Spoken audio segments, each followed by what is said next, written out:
시편 53편은 시편 14편의 내용과 매우 유사합니다. 차이가 있다면 다윗의 맞쓰길이라는 제목에 있습니다.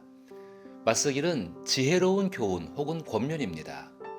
시편 14편은 개인적인 구원을 강조하는 성격이 강했다면 시편 53편은 구원받은 백성을 권면하기 위해 쓰인 기도의 노래라 할 수 있습니다.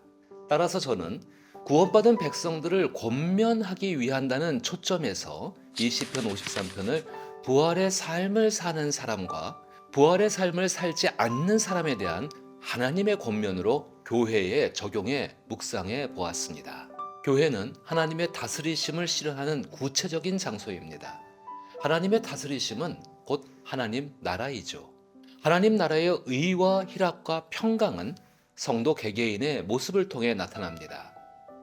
따라서 하나님의 다스림은 성도의 마음과 반응하게 되며 부활의 삶이 시작되는 곳은 바로 성도의 마음이 됩니다.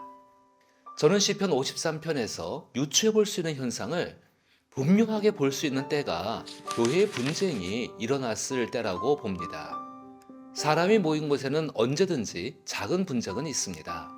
그런데 분쟁이 커지면 교회는 세상과 똑같아집니다. 그렇다면 교회에서 일어나는 분쟁의 원인은 무엇일까요? 보통 감정적인 것이 원인일 때가 많은 것 같습니다. 그리고 그 분쟁의 감정을 격화시키는 요소로서 명예, 욕심, 권리 같은 것이 있다는 것을 보았죠. 그러나 이러한 갈등이 곧 부활의 삶을 사는 사람들이 겪는 갈등인 것인가? 아니면 부활과 관계없는 사람들의 대립인 것인가를 우리는 분별력을 가지고 볼 수 있어야 합니다. 마치 시편 53편에 나오는 어리석은 자, 즉 부활과 관계없는 사람으로서 대립하고 있는 것은 아닌지 성찰할 수 있어야 합니다. 시편 53편의 시인은 이런 어리석은 사람들의 모습을 마음속으로는 하나님이 없다고 하는 것과 같으며 부패하며 가증한 악을 행한다고 말합니다. 우리는 어떤 유기물이 미생물에 의해 상태가 변화될 때 그 변화가 인간에게 유익하거나 무해할 때는 보통 발효된다라고 표현합니다. 그러나 그 변화가 인간에게 전혀 유익하지 않고 도리어 해가 될 때 우리는 부패되었다고 표현하죠. 그래서 보통 부패했다고 하면 오염되고 썩은 상태를 말하죠. 그리고 가정이라는 것은 본래의 모습을 숨기는 사람들이 괘씸하고 얄미워 보일 때 사용하는 일반적인 표현인데요.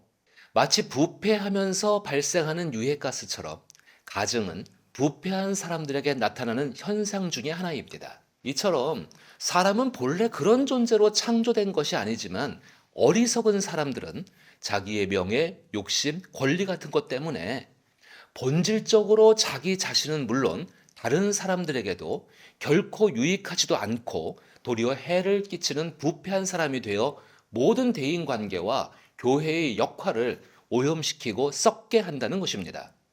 2절을 보면 이런 부패하고 가증한 어리석은 사람들이 판치는 세상에 하나님의 행동을 분명하게 말씀하십니다. 하나님이 하늘에서 인생을 굽어 살피사 지각이 있는 자와 하나님을 찾는 자가 있는가 보려 하신즉 하나님께서 분쟁하고 있는 교회 속에서 찾는 사람은 하나님을 바라보는 사람, 하나님을 위해 준비된 사람입니다. 여기서 주의해서 보아야 할 것은 하나님을 바라고 하나님을 위해 준비된 사람은 종교적인 행위를 열심히 하는 사람이 아니라는 것입니다. 그리고 분쟁을 해결하고 다시 사랑하는 교회를 만들 수 있다고 주장하는 사람도 결코 아닙니다. 교회 분쟁은 종교적인 일에 능숙한 사람에게는 명예와 재산과 권리를 마음껏 얻어먹을 수 있는 마치 잔치상 같은 것입니다.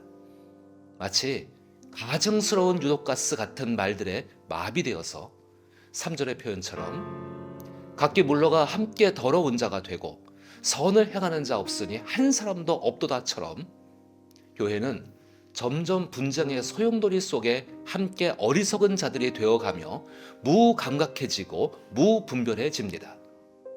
그러면서도 성도들은 그 중에 누군가가 카리스마를 가지고 인도해 주기를 원하죠.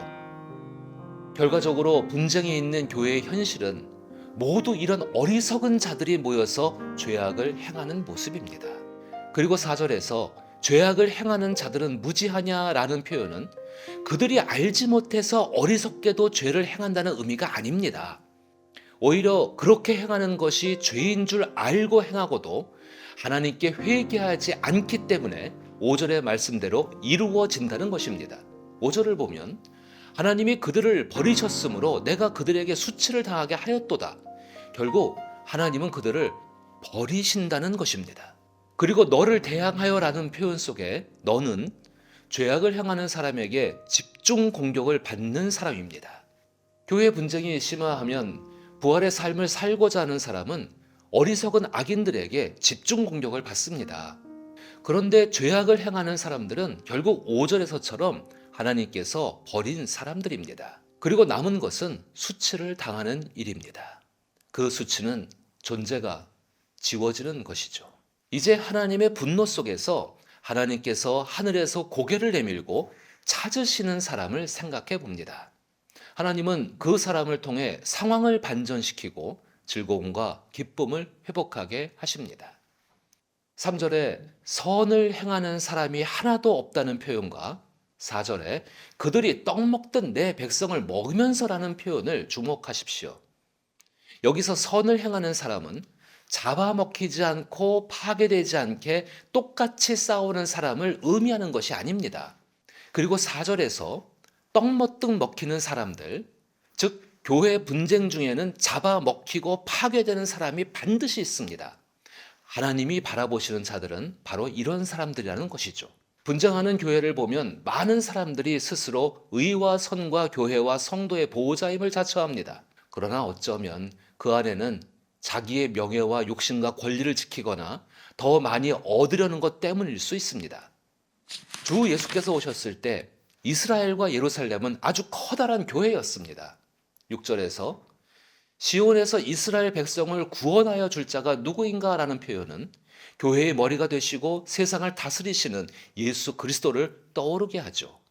그리고 하나님이 자기 백성의 포로된 것을 돌이키실 때라는 표현은 고통스러운 삶의 반전이 일어날 것을 의미합니다. 예수께서 부르시고 찾아간 사람은 누구였습니까? 자기의 명예와 욕심과 권리를 지키는 사람들이 아니었습니다. 하나님 말씀을 듣고 싶지만 죄악을 행하는 사람들의 어리석은 말과 행동 때문에 말씀을 들으러 갈 수 없는 사람들입니다.